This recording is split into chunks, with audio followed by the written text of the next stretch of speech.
Welcome MB third semester IMC के जो आज का अपना सेशन है ई लेक्चर का, दैट इज़ अपन आज से यूनिट 3 स्टार्ट कर रहे हैं। यूनिट 3 जो है पूरी आपकी क्रिएटिव स्ट्रेटेजी पे डिपेंड करती है। सो क्रिएटिविटी या क्रिएटिव स्ट्रेटेजी के अंदर पहला जो टॉपिक अपन आज पढ़ रहे हैं वो है क्रिएटिविटी कंसेप्ट। तो क्रिएटिविटी कंसेप्ट का मतलब है न्यू आइडियाज़। जैसे कि जो एडवर्टाइजमेंट एजेंसी है वो जो भी उसका क्लाइंट है, और जो क्लाइंट है वो जो भी कोई information as a communication tool के अंदर यूज़ करना चाह रहा है, तो एजेंसी अपने न्यू आइडियाज़ न्यू कंसेप्ट के साथ उसको एक सॉल्यूशन देती है कि ताकि जो आपका मार्केट है उसके अंदर आपकी कंपनी की इन्फॉर्मेशन जो है वो पहुंच जाए। तो इसके अंदर क्या है कि वो जो एजेंसी है वो जो क्रिएटिव आइडिया यूज़ करना चाह रही है वो एप्रोप्रिएट होना चाहिए, इफ़ेक्टिव होना चाहिए, और जो आपका टारगेट ऑडियंस है उससे रिलेट करता हुआ होना चाहिए।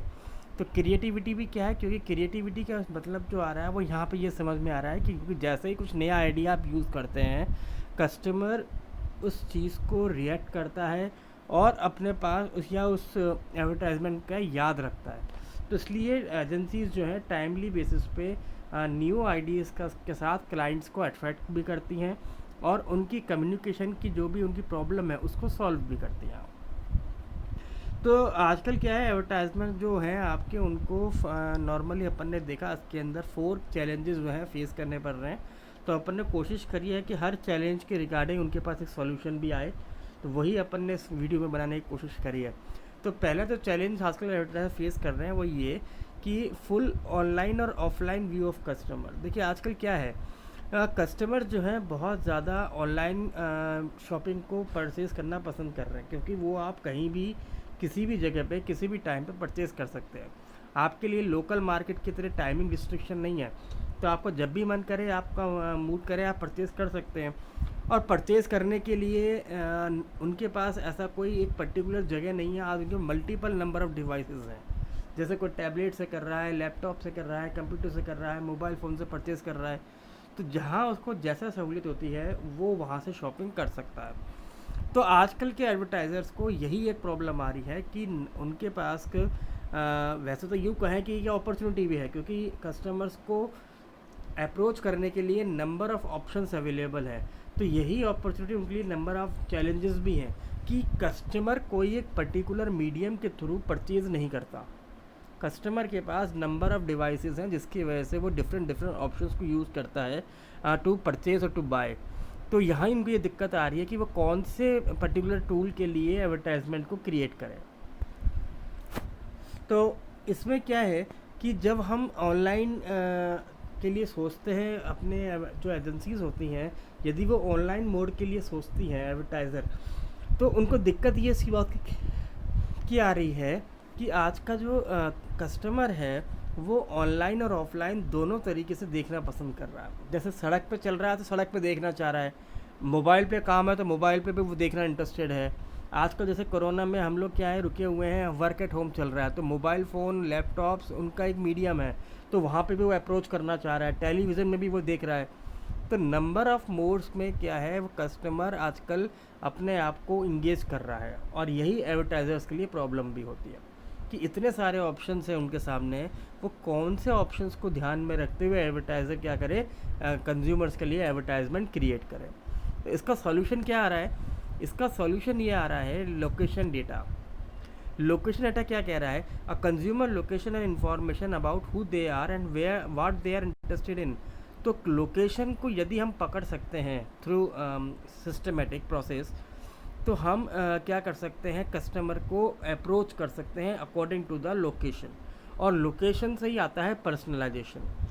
जिस लोकेशन पे वो है उस लोकेशन के हिसाब से हम क्या कर सकते हैं, एडवर्टाइजमेंट्स को कस्टमाइज़ कर सकते हैं, उसकी प्रेफरेंस के हिसाब से डिज़ाइन कर सकते हैं। तो ये एक सॉल्यूशन है ऑनलाइन वालों के लिए। ऑफलाइन तो खैर हम बना ही रहे हैं, टेलीविज़न्स जैसे हम ब्रॉडकास्ट यूज़ कर रहे हैं, हम और भी चल रहे हैं, या फिज़िकल भी क्या है, अगर आप शॉप पे जा रहे हैं तो एडवर्टाइजमेंट आपको दिख रहा है, मार्केट पे जा रहे हैं तो आपको दिख रहा है। बट सवाल हम ऑनलाइन के लिए देख रहे थे, ऑनलाइन में जो उनके पास मल्टीपल ऑप्शंस है ना, उसके लिए हमने ये सॉल्यूशन निकाला है कि वो लोकेशन डेटा के बेसिस पे क्या कर सकता है, कस्टमर वाइज पर्सनलाइज करके अपना कस्टमर डेटा जो एडवर्टाइजमेंट जो है वो क्रिएट कर सकता है। दूसरा चैलेंज क्या आता है? दूसरा चैलेंज आता है meaningful engage customers to propel them to purchase. जैसे आज क्या है कि जिस तरह हमने देखा कि कस्टमर्स कहीं भी फ्री है अपने आप किसी भी कंपनी के एडवर्टाइजमेंट को देखने के लिए, चाहे सोशल मीडिया पे हो, चाहे मोबाइल फ़ोन्स पे हो, लैपटॉप पे, व्हाटएवर। तो करीब नॉर्मली हर एक कंज्यूमर 4 से लेके 10,000 एडवर्टाइजमेंट हर दिन देखता है। सड़क पर एडवर्टाइजमेंट पे, टीवी में, ब्रॉडकास्ट में, ऑनलाइन में, सोशल मीडिया पे, जहाँ कहीं भी वो जैसे भी इंगेज हो रहा है वो दिख रहा है, उसको एडवर्टाइजमेंट दिख रहा है, हर जगह एडवर्टाइजमेंट ही एडवर्टाइजमेंट दिख रहा है उसको। तो कैसे उसकी इस चीज़ को हमें फुलफ़िल करना है, कैसे उसकी नीड को आइडेंटिफाई करना है, कैसे उसकी नीड को फुलफ़िल करना है और कैसे वहाँ पे डिमांड राइज करनी है, ये एक बहुत बड़ा चैलेंज है। उसके लिए क्या सोल्यूशन देख रहे हैं? उसके लिए सोल्यूशन ये आ रहा है, we have a intelligent media delivery that's channel agnostic and flexible. Media companies क्या करती हैं कि वो फोकस करती हैं एडवर्टाइजमेंट के चैनल्स पे जो कि उनको बेस्ट सर्व कर सकता है कस्टमर्स को। तो इसमें क्या है, मान लीजिए जो ब्रांड हैं, जो एग्जिस्टिंग कंपनीज हैं, वो क्या करती हैं, वो अपने यहाँ पे कस्टमर्स को जॉइंट करती हैं विद द एडवर्टाइजमेंट कैंपेन। जैसे शॉपर्स पे या पॉइंट ऑफ व्यू पे, जैसे शॉपर्स, जैसे दुकानों पे हम उसको अट्रैक्ट कर सकते हैं ब्रांड, पर्टिकुलर ब्रांड वाले। जैसे मान लीजिए हमने कई सारे शोरूम्स देखे हैं जो ब्रांडेड शोरूम्स होते हैं, तो जो ब्रांडेड कंपनीज़ हैं वो तो वहीं पे अपने कस्टमर्स को क्या करती हैं, इंगेज करने की कोशिश करती हैं। तो ब्रांड अगर हम बात करते हैं तो ब्रांड के पर्पज़ से मीडिया कंपनीज जो होती हैं वो कस्टमर के बिहेवियर को एनालाइज करने की कोशिश करती हैं और उनके लिए प्लान बनाती हैं कि वो कैसे, कहाँ, किधर, किस टाइम पे किस चीज़ को ख़रीदने की कोशिश करता है, कब वो पर्टिकुलर किसी ब्रांड के शोरूम पे जा रहा है, तो उसको वहीं पे वो मैसेज कन्वे करने का वो प्लान बना सकते हैं।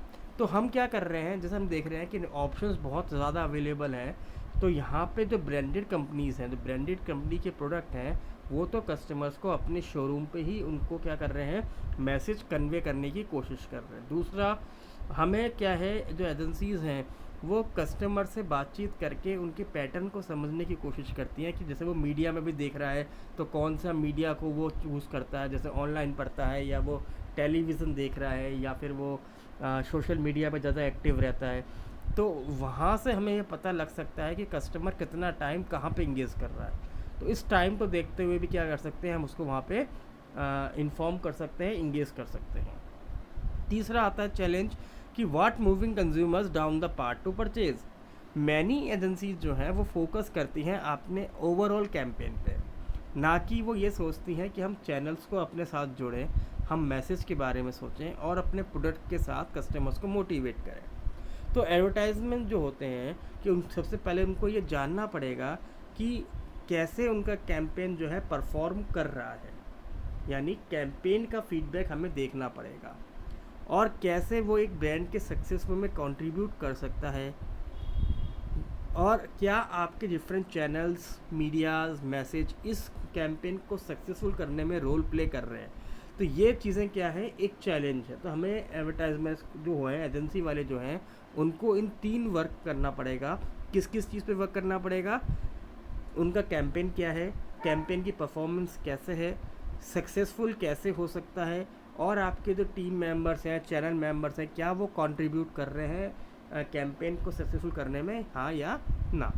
तो सॉल्यूशन हम क्या देखते हैं, सॉल्यूशन नज़र आता है कि हम एक ऑनलाइन में, जैसे हमने देखा डिजिटल मार्केटिंग में एक ऑप्शन होता है क्लिक थ्रू रेट, यानी CPR, CTR भी होता है, CPA भी होता है, क्लिक पर रेट और क्लिक थ्रू रेट। हम यहाँ पे वो यूज़ कर सकते हैं। ब्रांड्स जो हैं, जो कि brands need to understand the real world sales impact, does the ad actually drive people to store. जो ब्रांडेड कंपनीज़ हैं, ब्रांडेड प्रोडक्ट्स हैं, उनको ये समझना पड़ेगा इस चीज़ के रिगार्डिंग कि कस्टमर जब आपकी प्रोडक्ट की सेल हो रही है तो क्या कस्टमर वाकई में एडवर्टाइजमेंट देख के आ रहा है आपके पास। तो इस चीज़ को आप वॉच करिए, क्योंकि सेल्स ही आपकी सब कुछ नहीं है। क्योंकि सेल्स क्या है, कई बार यूँ कहें कि सिचुएशन बेस्ड है। हो सकता है एडवर्टाइज़र ने जो एडवर्टाइजमेंट प्ले किए हैं उसके सेल्स ना बढ़ी हो, कुछ अदर फैक्टर्स पार्ट प्ले कर रहे हो, तो सबसे पहले हमें देखना पड़ेगा कि हमारे इस कैंपेन में सक्सेसफुल होने पे, यानी कि अगर हमारी सेल्स बढ़ गई है तो कौन कौन से फैक्टर्स ने रोल प्ले किया है। और दूसरा, कंज्यूमर्स को ऐसे मोटिवेशनल फैक्टर्स डालने पड़ेंगे ताकि वो आपकी तरफ अट्रैक्ट हो, आपकी शॉप तक आए, आपकी कंपनी तक आए।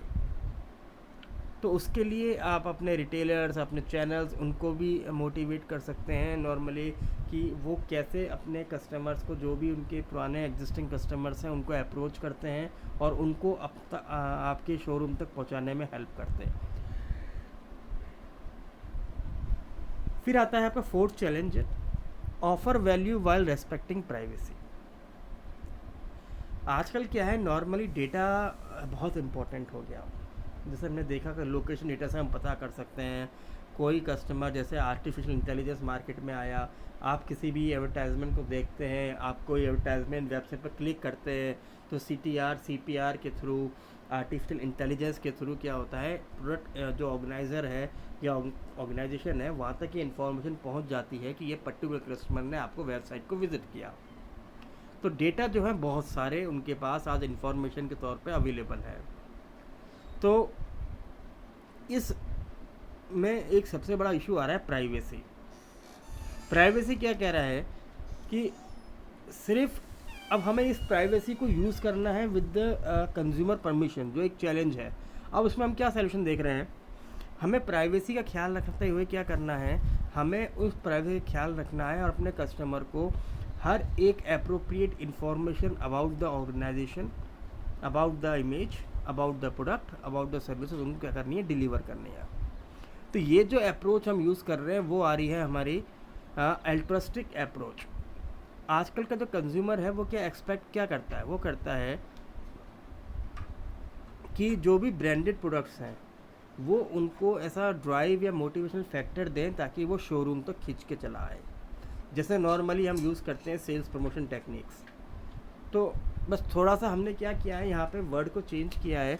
तो आजकल जो ब्रांडेड शोरूम्स हैं वो भी क्या कर रहे हैं, ऐसी अप्रोचेस यूज़ कर रहे हैं, ऐसी मोटिवेशनल फैक्टर्स यूज़ कर रहे हैं ताकि कंज्यूमर जो है आपके शोरूम तक आए, आपकी शॉप करने पे आए। तो उसके लिए वो डिफरेंट चैनल्स को बता रहे हैं, डिफरेंट चैनल्स को यूज़ किए जा रहे हैं ताकि आपकी जो शॉपिंग का जो कस्टमर का एक्सपीरियंस है वो भी क्या करे, थोड़ा सा अच्छा हो जाए। फिर आता है आपका क्रिएटिविटी रिस्क। तो क्रिएटिव रिस्क में क्या आता है, पहला defamation and invasion of privacy defamation. If a person claim emotional distress और other harm due to publish content concerning them. जैसे मान लीजिए, अगर आपने मान लीजिए किसी की फ़ोटो, किसी की पिक्चर, किसी की वीडियो यूज़ करी, किसी सेलिब्रिटी की, किसी रिनॉन पर्सन की, कि ये तो पर्सन ऐसी चीज़ें कर रहा है और आपको भी, क्योंकि हमें पता है कि मैक्सिमम कस्टमर जो होते हैं वो कुछ पर्सन्स को फॉलो करते हैं, उनसे इंस्पायर होते हैं, तो उनकी हर एक एक्टिविटी को वो ध्यान में रखते हैं।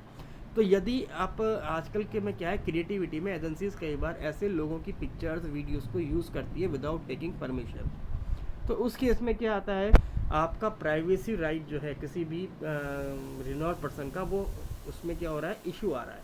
तो यहाँ पे क्या क्रिएटिविटी में रिस्क आ रहा है, अगर आपने किसी ऐसे रिनोट पर्सन की पिक्चर या वीडियो यूज़ करी है विदाउट परमिशन, तो आपको उसमें लीगल एक्शन को भी फेस करना पड़ सकता है। फिर आता है आपका social media content and behaviour. जो ये सोशल मीडिया है, उन्होंने कस्टमर की सोच को बहुत चेंज किया दिया। क्यों? क्योंकि हर एक एडवर्टाइज़र जो है को ये पता है कि आजकल मैक्सिमम जो कंज्यूमर है they are using social media, चाहे वो फेसबुक हो, ट्विटर हो, लिंक्डइन हो या अदर्स वेबसाइट्स हो, वो उनको यूज़ कर रहा है। और यूज़ भी किस पे कर रहा है, मोबाइल पे कर रहा है या इस पे लैपटॉप पे कर रहा है। बट मेन कंटेंट क्या, क्रिएटिविटी में कई बार क्या है कि फॉल्स एडवर्टाइजमेंट भी क्या है, बन जाते हैं, क्योंकि हमें पता है कि हम कस्टमर तक डायरेक्ट पहुंच रहे हैं। तो यहाँ पे हमें क्या करना है, रिस्क को देखना है कि कहीं क्रिएटिविटी के करते करते जो आपकी फॉल्स इन्फॉर्मेशन है या कस्टमर को हम मिसलीड तो नहीं कर रहे, ये एक रिस्क आता है इसके अंदर। तीसरा आता है ट्रेडमार्क एंड कॉपीराइट इशू। कुछ एडवर्टाइजमेंट एजेंसी क्या होती हैं, कॉपीराइट इमेजेस को भी क्या करती हैं, यूज़ कर लेती हैं। तो ये भी कि एक बहुत बड़ा प्रॉब्लम है, क्योंकि ये फेस किसको करना पड़ता है, ऑर्गेनाइजेशन को। अगर मान लीजिए एक एजेंसी जिसको आपने अपना कॉन्ट्रैक्ट दिया था, और यदि उन्होंने कोई कॉपीराइट या ट्रेडमार्क या कोई ऐसे इमेज, पिक्चर, वीडियो को उन्होंने कॉपी करके दिखाया या उसमें कुछ एडजस्टमेंट, इम्प्रूवमेंट करी, या यूँ कहें कुछ थोड़ा सा उसके अंदर उन्होंने कस्टमाइजेशन किया, तो उसमें जो कंपनी है उसकी इमेज पे इम्पैक्ट पड़ता है। तो ये भी एक बहुत बड़ा रिस्क है अंडर दिस क्रिएटिविटी। और फोर्थ पॉइंट आता है, लास्ट पॉइंट आता है आपका property and office management concern. Investment in technology have grown exponentially. आजकल की जो टेक्नोलॉजी है उसमें हैवी इन्वेस्टमेंट होने लग गया, और मैक्सिमम कंपनीज आजकल की क्या है, वो डिजिटली मार्केट में कस्टमर तक अप्रोच कर रही हैं। तो आपको क्या करना है, आपको फिज़िकली इन ऑफिसेस को प्रोटेक्ट करना है, और कोशिश करनी होती है क्योंकि आपके डेटाज लीक ना हो जाए। तो जिस तरह से हम ये देख रहे हैं कि लोग डिजिटली कस्टमर को अप्रोच कर रहे हैं, तो यहाँ पे प्राइवेसी का एक बहुत बड़ा इशू आता है। कई बार आपके डेटा लीक हो जाते हैं, कस्टमर की भी प्राइवेसी लीक होती है, कंपनी की भी प्राइवेसी लीक होती है, प्रोग्राम्स लीक हो जाते हैं। तो इन सब चीज़ों को क्या है, बड़ा ध्यान से और सेफ प्रोडक्ट का रखना पड़ता है। तो ये कुछ 4 पॉइंट थे हमने देखे क्रिएटिविटी रिस्क और क्रिएटिविटी चैलेंज के अंदर। सो आपका को कुछ कंसेप्ट क्लियर हुआ होगा। Thank you.